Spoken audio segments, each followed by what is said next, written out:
Assalamualaikum warahmatullahi wabarakatuh. Salam sejahtera untuk kita semuanya. Nah, kita mulai saja ya, sambil menunggu yang lainnya. Nah, teman-teman, kita awali dengan doa. Mudah-mudahan acara kita lancar. Berdoa dipersilakan.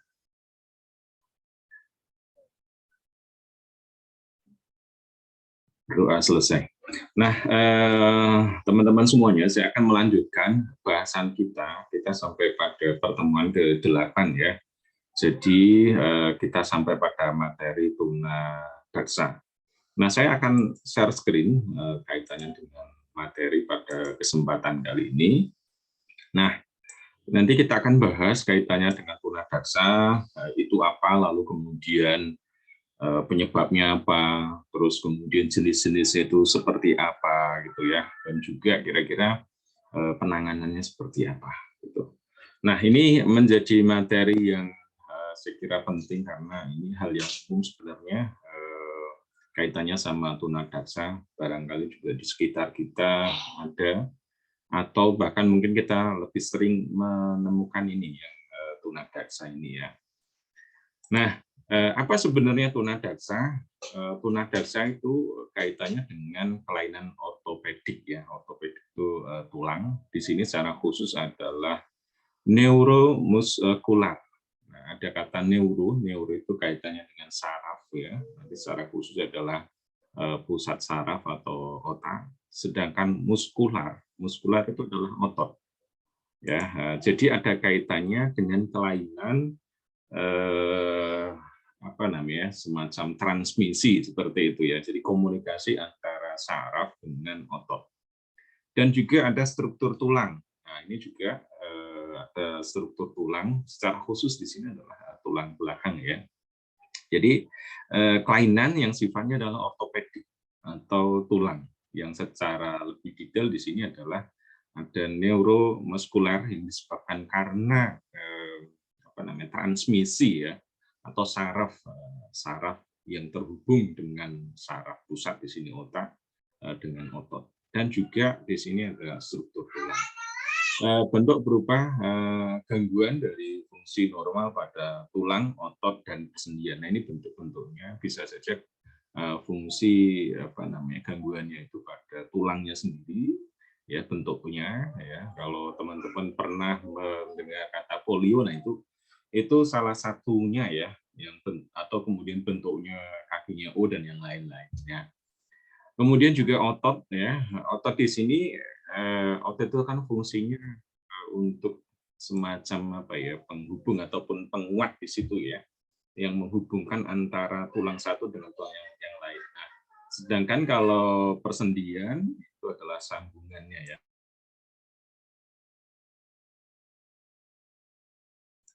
Nah, sedangkan persendian itu adalah sambungannya sendiri. Jadi pertemuan antara dua tulang, di situ ada sendi ya.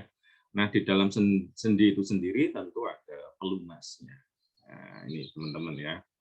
Penyebab karena bawaan sejak lahir, kalau kita berbicara kaitannya sama penyebabnya, ini bisa kemudian karena sejak lahir, kalau kita ingat nanti saya detailkan, jadi ada prenatal, terus kemudian juga nanti ada perinatal, proses ketika persalinan, lalu kemudian juga postnatal atau setelah lahir gitu ya. Nah, tentu teman-teman harus ingat yaitu berada di masa perkembangan. Ya, artinya apa? Dari 0 sampai usia 18 tahun, gitu ya. Nah, penyebabnya ini bisa kemudian karena penyakit ya, bisa juga kecelakaan di sini bisa waktu di dalam kandungan atau kemudian sudah lahir ya, mengalami kecelakaan. Kalau di dalam kandungan ya berarti terkhusus di sini adalah yang berpengaruh pada saraf pusat ataupun otak ya. Nah, kalau sudah lahir kecelakaan misalnya kena ototnya gitu ya ataupun tulangnya, yaitu di geraknya tangan ataupun kaki. Di sini juga termasuk ternyata itu cerebral palsy. Sebenarnya kalau cerebral palsy ini ada pembahasan yang detail, tapi nanti akan saya sampaikan juga ya. Atau amputasi, ya, polio dan juga lumpuh. Nah, untuk bergerak ataupun berjalan itu memerlukan bantuan. Nah, ini saya kira ciri umum dari disabilitas ya, bahwa untuk kemudian bisa optimal itu butuh support. Baik itu secara khusus di sini adalah alat bantu ya, alat bantu. Terus kemudian berikutnya adalah dukungan dari sekitarnya. Nah ini teman-teman, kalau orang normal katakanlah berjalan, bergerak itu kan ya sudah nggak perlu alat bantu kan seperti itu. Nah kalau berbicara tingkatan gangguan, ya tingkatan gangguan dari tunadaksa sendiri mulai dari yang ringan sampai kemudian yang berat ya, atau mungkin ada yang mengatakan juga parah ya. Jadi ada ringan, sedang, kemudian berat. Nah ini pembagiannya berdasarkan apa? Berdasarkan pada sejauh mana gerak yang bisa dilakukan. Karena tunadaksa ini kaitannya sama moving, sama gerak ya. Kalau ringan itu keterbatasan aktivitas fisik tetap ditingkatkan melalui terapi. Artinya apa?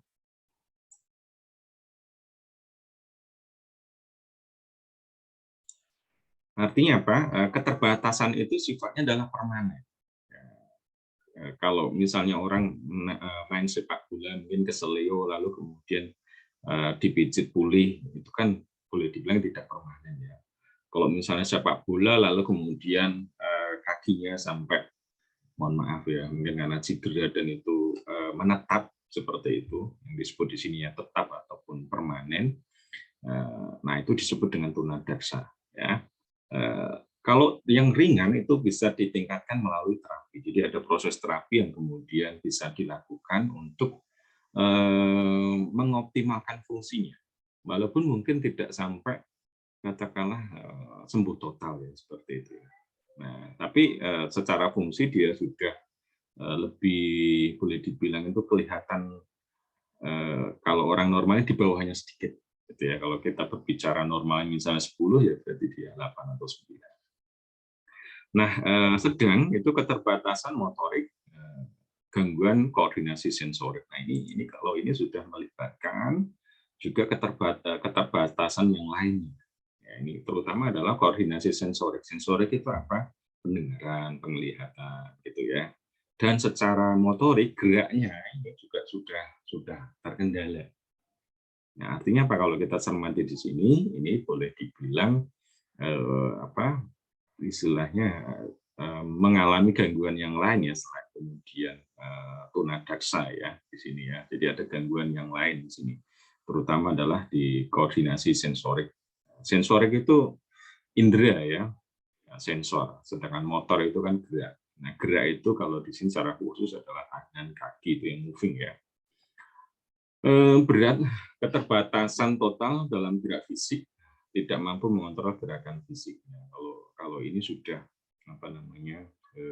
tingkat keparahannya, bahkan tidak bisa mengkoordinasi geraknya sendiri. Ya itu mungkin di sekitar kita temukan. Kebetulan juga ada tetangga yang sepertinya bawaan ya. Dia sejak kecil itu tidak yang termasuk golongan berat ini karena geraknya adalah digendong sama ibunya ya, jadi nggak bisa kemana-mana tanpa bantuan orang lain. Jadi butuh bantuan dari orang lain. Jadi digendong lebih-lebih tidak mendapatkan bantuan terapi ini juga ikut memperparah kaitannya dengan gangguan yang dialami. Nah ini teman-teman, jadi kalau membayangkan yang berat itu memang susah gitu untuk bergerak, bahkan untuk menggerakkan tangan ataupun kakinya itu nggak bisa gitu ya. Nah kalau masih bisa itu sangat mungkin bisa masuk sedang ataupun bahkan ringan. Ya di sini ya teman-teman ya. Itu gambarannya kalau dari tingkat gangguan ataupun keparahannya yang dialami ya. Kemudian kalau kita berbicara karakteristik dari tunadaksa, ini gambarannya itu seperti apa? Secara umum kalau kita profilkan dari kepribadian, ya, umumnya mereka yang mengalami tunadaksa itu inferior ya, ada rasa rendah diri karena ketidaksempurnaan yang dimiliki ya. Dan ini real kita temukan lah di sekitar kita. Kalau kita membandingkan dengan orang lain, lalu kemudian orang lain itu kita anggap sempurna, kita tidak, di situ muncul rasa tidak percaya diri, ya. Dan rasa tidak percaya diri ini sebenarnya muncul dari proses pengasuhan. Kalau sejak kecil disupport, didukung, diyakinkan bahwa dia punya sesuatu yang spesial. Nah, ini tugasnya teman-teman, ya. Dulu saya pernah berada di satu tempat saya praktek kerja profesi, itu memang ini bertemu dengan mereka yang tunadaksa. Satu persoalan yang kemudian harus diangkat itu ternyata memang soal kepercayaan diri, ya. Secara fisik memang dia nggak sempurna seperti itu, dia karena memang ada anggota tubuhnya memang tidak sempurna. Nah, kemudian yang diangkat adalah yang kita bombong, yang kita kembangkan adalah potensi yang lain. Ya, kalau cewek mungkin dari face-nya misalnya cantik, itu yang kemudian kita bombong. Atau kemudian juga dari kecerdasannya, dari keterampilannya, itu yang kemudian kita bombong, kita angkat seperti itu. Dan saya mengikuti perkembangannya, ya. Sekarang sudah berkeluarga, punya anak, terus kemudian juga aktivitasnya saya mendapati kepercayaan dirinya luar biasa. Nah, ini kalau sudah dewasa ini nanti kan persoalan-persoalan ini juga muncul, ya. Tidak percaya diri kayaknya misalnya adalah dapat pasangan atau enggak, ya, gitu. Atau kemudian kalau sudah menikah bisa enggak mengurus pasangan. Nah, ini juga tantangan teman-teman, ya. Nah, ini tugas buat teman-teman nanti, termasuk juga upaya yang bisa dilakukan diimprove, dikembangkan kaitannya sama kepercayaan diri, ya. Kemudian secara emosional, disabilitas yang dialami menjadikan frustasi atau permasalahan sosial. Nah, ini, ya, lebih-lebih kalau dari melihat orang lain, kalau kemudian bisa, dia enggak, ada situasi-situasi di situ, ya, frustasi, bahkan depresi, sampai kemudian bahkan menyalahkan diri atau menyalahkan keluarga. Nah, ini yang kemudian yang bisa dilakukan oleh teman-teman ketika memberikan bimbingan, memberikan katakanlah konseling ataupun penyuluhan, bagaimana kemudian juga membuat penerimaan diri. Nah, ini nggak mudah, ya, penerimaan diri bahwa ini memang realitas, ini memang istilahnya situasi yang mungkin nggak bisa diubah. Tetapi ada sesuatu yang lain yang kita bisa tonjolkan, kita bisa kembangkan itu, gitu, ya. Nah, kita bisa hadirkan itu contoh-contoh, ya. Misalnya kayak Stephen Hawking itu kan terbatas, ya, tapi kecerdasannya luar biasa. Nah, ini yang kemudian kita kembangkan di situ. Sosial, rasa tidak percaya diri dan keterbatasan diri menjadi kendala dalam hubungan sosial dan komunikasi. Kalau ini faktor terutama adalah ketika ada bullying, ketika ada orang membandingkan seperti itu, atau tuntutan, sehingga ini juga perlu untuk kemudian mendidik masyarakat, untuk kemudian membuat mereka menerima, mensupport. Nah, ini nggak mudah, ya, teman-teman, ya. Ya, dimulainya adalah dari keluarganya terlebih dahulu, baru kemudian lingkungannya, yaitu sekolah ataupun masyarakat, bagaimana menerimanya, bagaimana kemudian memposisikannya, sekalipun dia ada keterbatasan, tapi harus kemudian disupport, harus diberikan sesuatu yang lain, seperti itu. Nah, secara fisik,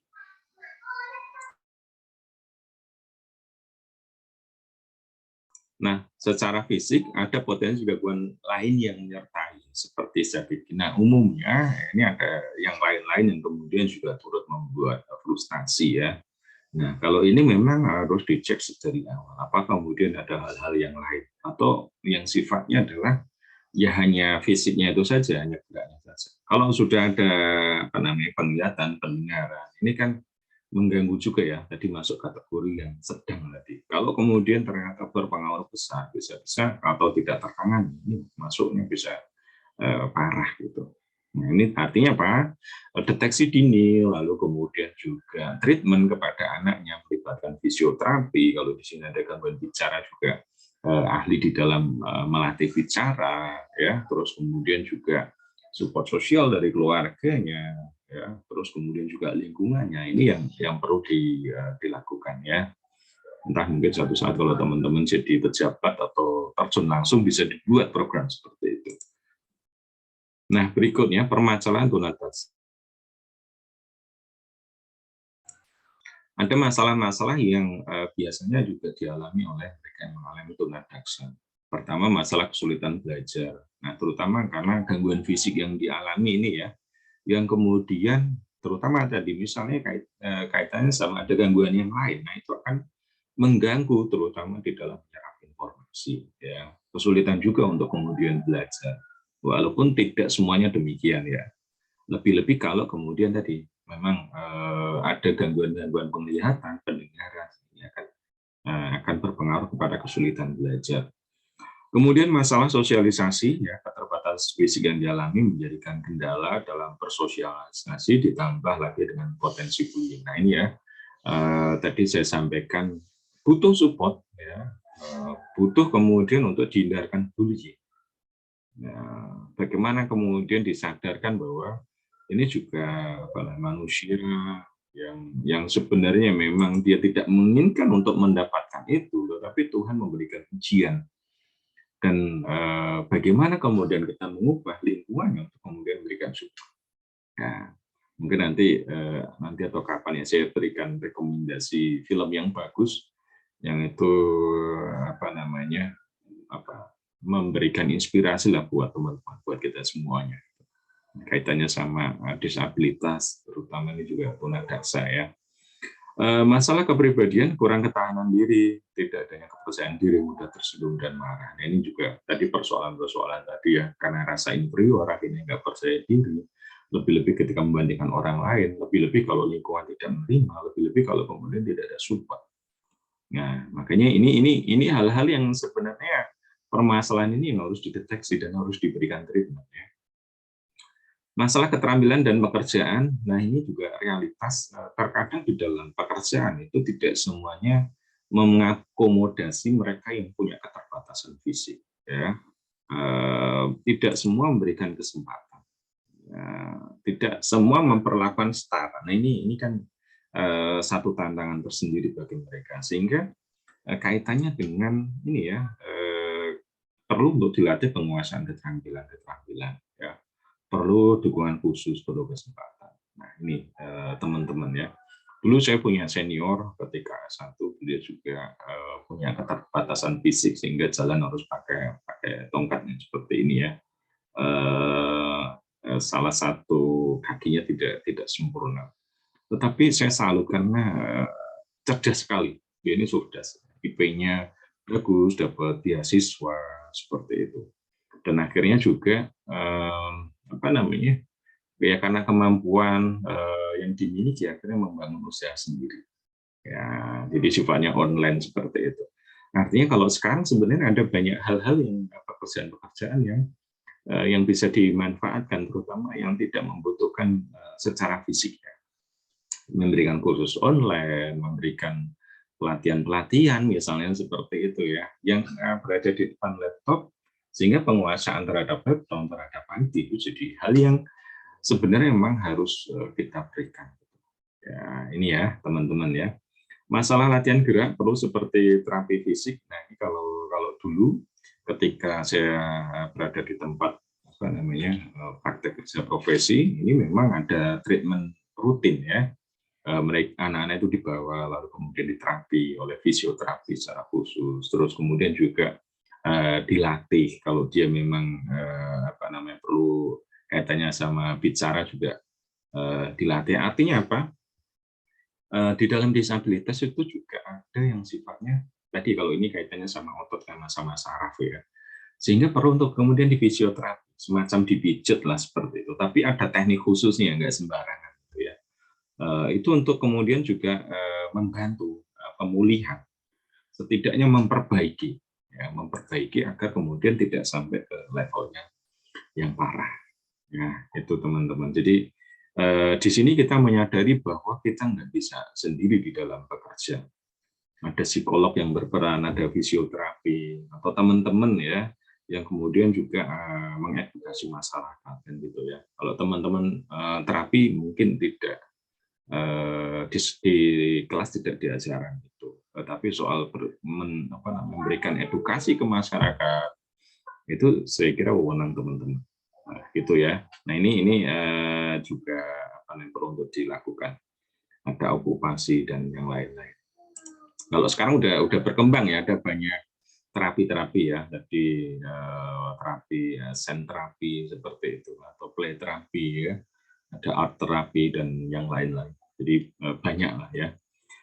Nah, klasifikasi ada juga yang kemudian membagi kaitannya sama ini tadi ya, kalau kita cermati bahwa disabilitas ini adalah tadi karena ada saraf, lalu kemudian juga ada otot di sini ya. Nah, kalau dibagi juga ada yang menyampaikan satu ini kelainan pada sistem cerebral system atau sistem saraf ya di sini ya, terutama adalah saraf pusat. Nah, jadi gerak kita itu ditentukan oleh dua, yaitu otak dan kemudian sumsum tulang belakang ya. Untuk hal-hal yang geraknya sifatnya adalah sadar, itu adalah sistem saraf pusat atau otak ya. Sedangkan yang sifatnya adalah refleks ya, itu diatur oleh sumsum tulang belakang.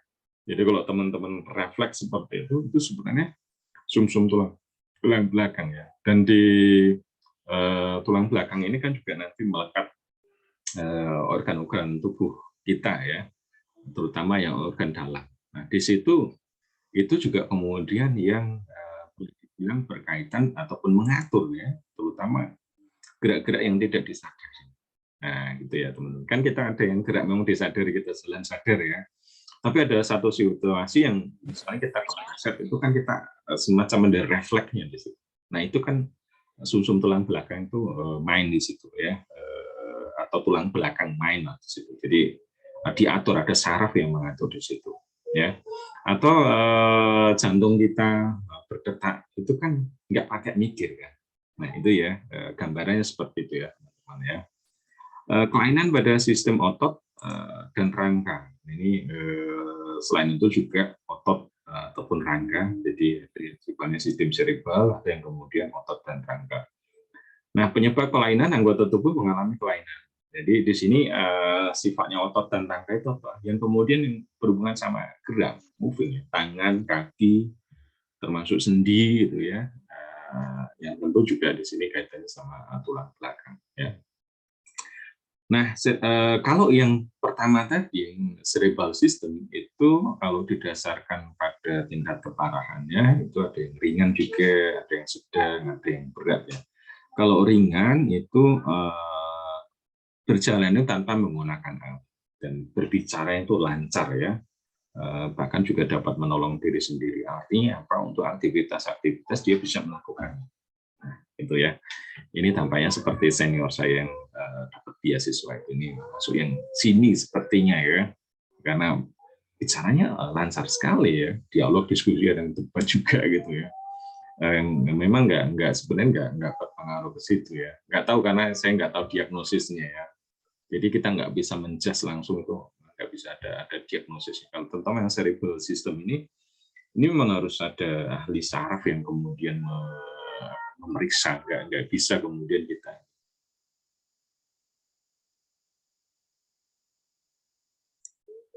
Kemudian yang kedua ini golongan sedang, ini yang membutuhkan treatment atau latihan khusus untuk bicara, berjalan dan mengurus diri sendiri ya ini ya. Ini kalau kemudian tidak ditangani akan berpengaruh ya, sampai kemudian ke berat, menjadi berat. Nah, ya. Makanya deteksi dini, lalu kemudian juga treatment sejak awal akan berpengaruh. Nah, kadang kendalanya adalah kaitannya sama ekonomi gitu ya. Mungkin juga nggak ada akses buat itu, atau kemudian juga kesadarannya juga masyarakat kurang, kesadaran orang tua kurang, nggak ada akses layanan, itu juga berat. Makanya ada juga orang-orang yang punya kepedulian lalu membuat yayasan, lalu kemudian juga mencari donasi untuk ini ya, membantu mereka. Nah, ini teman-teman barangkali untuk suatu saat teman-teman terdorong untuk seperti itu, saya kira akan bagus, saya kira akan mendukung untuk pemulihan-pemulihan mereka yang mengalami disabilitas ya. Golongan berat ini individu tunanetra memiliki cerebral palsy. Nah, ini teman-teman ya. Nah, apa sebenarnya cerebral palsy? Ini kalau dibagi lagi nanti berdasarkan jumlah kelumpuhan ataupun topografi, ada monoplegia, hanya satu anggota gerak yang lumpuh, ya, mungkin satu tangannya ataupun satu kakinya seperti itu. Ada hemiplegia, yaitu lumpuh anggota gerak atas dan bawah pada sisi yang sama. Misalnya kaki kanan dan tangan kanan, gitu ya, separuh, gitu ya, atau kaki kiri dengan tangan kiri. Ini ada juga paraplegia, ini kedua tungkai kakinya, ya, yaitu lumpuh pada kedua tungkai kakinya. Kalau ini ya ya gambaran ini ya, di kanan. Atau biasanya juga menggunakan bantu ini roda ya, apa namanya, kursi roda itu teman-teman. Umumnya itu ya, kalau para plegia ini menggunakan kursi roda. Kalau ini masuknya, ini tampaknya kuat. Nah ini ya, monoplegia kalau ini ya. Ini tampaknya satu kakinya yang memang ada kendala di sini. Ada diplegia, lumpuh kedua tangan kanan dan kiri, atau kedua kaki kanan dan kiri. Nah, ini ya teman-teman ya. Ada triplegia, ini kalau di itu kan dua ya, dikotil kan dua ya. Tri itu kan tiga ya. Triplegia, tiga anggota gerak mengalami kelumpuhan, misalnya tangan kanan dan kedua kakinya lumpuh, atau tangan kiri dan kedua kakinya lumpuh. Nah, ini teman-teman, ini artinya kalau semakin banyak, ini boleh dibilang semakin berat ya. Ada quadriplegia, kelumpuhan seluruhnya anggota gerak, disebut juga dengan tetraplegia. Artinya apa? Semakin banyak kelumpuhan yang dialami, semakin berat ya. Nah ini kalau tadi berdasarkan ada yang mono berarti satu, hemi di sini dua ya, anggota gerak atas dan bawah, ada paraplegi lumpuh pada kedua tungkai kaki, terus kemudian ada diplegia, triplegia dan quadriplegia. Nah ini ya. Terus kemudian juga kalau berdasarkan fisiologi dari sisi geraknya, ini ada spastik, gejala kekejangan atau kekakuan pada sebagian ataupun seluruh otot. Nah, ini spastik, jadi orangnya itu semacam apa namanya, kaku gitu ya, kaku, jadi nggak bisa digerakkan. Ini saya nggak bisa muter video ya, jadinya mungkin ada yang nggak kebayang seperti itu. Kalau ada video mungkin pas ya. Ini memang bagus kalau teman-teman mungkin satu kesempatan ya, biar juga tahu itu berkunjung ke sekolah luar biasa misalnya untuk melihat, mengobservasi gitu. Ada antitoid, tidak terdapat kekejangan atau kekakuan, geraknya terjadi di luar kontrol dan koordinasi gerak. Nah, ada juga yang kemudian geraknya itu di luar kontrol, jadi semacam gerak sendiri, gitu ya. Ada ataksia, ini kehilangan keseimbangan, kekakuan hanya dapat terlihat dengan jelas saat berdiri atau berjalan. Nah, ini kalau diminta berdiri itu goyang-goyang, ya, goyang-goyang ya. Goyang bukan karena ini, tapi memang goyang-goyang. Nah, makanya kalau anak-anak itu kalau kecil kan jadi jalan itu kan sebenarnya butuh keseimbangan, seimbang antara kanan dan kiri.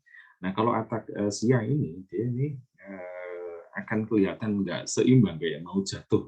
Nah, seperti itu ya. Tremor, kalau tremor saya kira bisa dipahami orang tremor.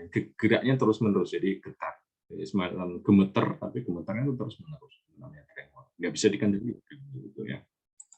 Ada rigid, ini kekakuan, gerak tidak luas. Jadi kalau teman-teman kayak nonton kayak robot itu apa sih namanya? Kayak orang nari itu. Nah, gambaran kekakuannya seperti itu. Ya. Tipe campuran ini menunjukkan 2 atau lebih gejala cerebral palsy. Nah ini teman-teman. Dan alangkah bijak juga kalau beberapa waktu yang lalu ada video yang menunjukkan orang yang menirukan semacam ekspresi atau gerak mereka yang disabilitas. Itu jelas menyinggung ya, bahkan juga jangan sampailah seperti itu gitu ya. Kita mesti berempati, kalau bisa tetap mendukung. Setidaknya kalau nggak bisa mendukung itu jangan mengejek lah seperti itu ya. Makanya juga ada komunitas-komunitas yang memberikan support, bahkan juga kalau mereka ada orang-orang yang bahkan kemudian diindikasikan menghina, itu mereka kompak untuk melaporkan. Nah ini teman-teman, ini juga jadi perhatian buat kita semuanya ya. Yang kadang mungkin ada orang yang nggak tahu, seperti itu perlu untuk diingatkan ya. Kelainan pada sistem otot dan rangka tadi ya, kalau sebelumnya adalah kaitannya seribral, sistem saraf seperti itu. Kalau ini kaitannya sama otot dan rangka. Ada poliomyelitis, ini akibat virus polio ya, menyerang sumsum tulang belakang usia 2-6 tahun. Makanya penting sekali nih untuk ini ya, vaksin polio. Ini anak-anak biasanya 2 kali kalau nggak salah. Polio nih, imunisasi ya, bukan vaksin ya, imunisasi polio. Nah, itu wajib, bahkan di dinas kesehatan atau puskesmas itu turun ke sekolah-sekolah. Nah, ini karena untuk melindungi juga. Nah, ini juga tantangan buat teman-teman karena ada orang-orang yang mungkin dalam tanda kutip ya, semacam anti yang namanya imunisasi dengan alasan-alasan tertentu seperti itu ya, yang sebenarnya lebih didasarkan pada belief, pada meyakini sesuatu tetapi tidak dukung dengan dasar-dasar yang kuat. Nah, ini yang sebenarnya juga dikaitkan sama agama atau keyakinan. Nah, ini juga peran teman-teman untuk juga mengedukasi ya, dampak-dampaknya seperti apa, seperti itu ya. Disampaikan ini bagian dari ikhtiar, bagian dari usaha dan yang lain. Ini teman-teman ya. Nah, kalau ngomongin imunisasi saya sudah bahas di materi yang lain, terutama di perkembangan usia dini ya.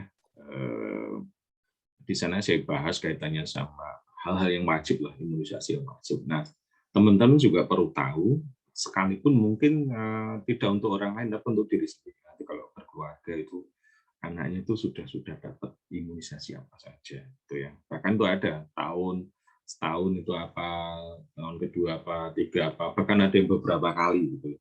Ya mungkin bagi sebagian orang itu boleh dibilang mungkin semacam pengeluaran. Ya, karena apa? Kalau dihitung bisa jutaan gitu ya. Terutama kalau mandiri dalam arti kita ke dokter spesialis seperti itu. Nah, artinya apa? Itu juga jadi tantangan sebagai orang tua, harus juga menyediakan itu untuk boleh dibilang pencegahan ya, deteksi dini, pencegahan lebih khusus. Terus ada muscular dystrophy, kelumpuhan pada fungsi otot bersifat progresif, bersifat simetris. Ya, ini teman-teman. Saya ingin jelaskan kaitan sama progresif. Progresif itu apa? Progresif itu semakin seiring berjalan waktu itu semakin parah, gitu ya. Seiring berjalan waktu itu semakin parah. Nah ini juga tantangannya, jangan sampai seperti ini ya. Jangan sampai terjadi. Mudah-mudahan kita semuanya dilindungi. Kita, anak cucu kita, semuanya lah gitu. Indonesia secara lebih luasnya lagi. Nah, ya jangan sampai lah ya. Pokoknya semua sehat, semua normal. Karena itu akan menentukan bagaimana perkembangan satu masyarakat, satu bangsa. Ya. Saya sudah bahas kaitannya di pertemuan awal ya, bagaimana kemudian dampak-dampaknya ya, terutama ke orang tua atau secara luas nanti ke masyarakat atau ke bangsa. Ya, ini ya. Penyebab ini tadi sudah sedikit saya singgung di awal, dan biasa muncul tema-tema ini di dalam setiap disabilitas yang saya sampaikan ya. Ada prenatal, infeksi atau penyakit. Nah ini ya, ini juga perlu ya untuk dideteksi, terutama kalau orang tua itu dalam arti pasangan ya, sebelum menikah itu harus imunisasi terlebih dahulu, komplit lah seperti itu. Itu bagian dari pencegahan untuk jangan sampai menular ke janin. Terus kemudian ketika hamil itu juga dicek ya, jangan sampai tertular penyakit. Kalau ada masih segera untuk ditangani. Ya. Atau kemudian juga kelainan kandungan dalam arti yang kemudian menyebabkan sistemnya itu kan seluruh makanan itu kan ditransfer ke janin seperti itu melalui plasenta ya. Nah, terutama kalau ada kelainan yang kemudian berpengaruh pada otaknya janin, perkembangannya. Ya mungkin karena sesuatu lah seperti itu ya. Artinya apa ini juga perlu untuk kemudian diperhatikan. Radiasi ini berulang kali saya sampaikan, baik itu nuklir, baik itu penyinaran ya, terus kemudian trauma fisik, misalnya terbentur, jatuh, yang kemudian berpengaruh juga kepada ada perinatal, ini proses kelahiran lama, karena terlalu lama, jadi ada hal-hal yang kemudian masuk di situ yang berpengaruh ke saraf. Ya, itu ya teman-teman. Entah ya namanya orang lahir kan istilahnya.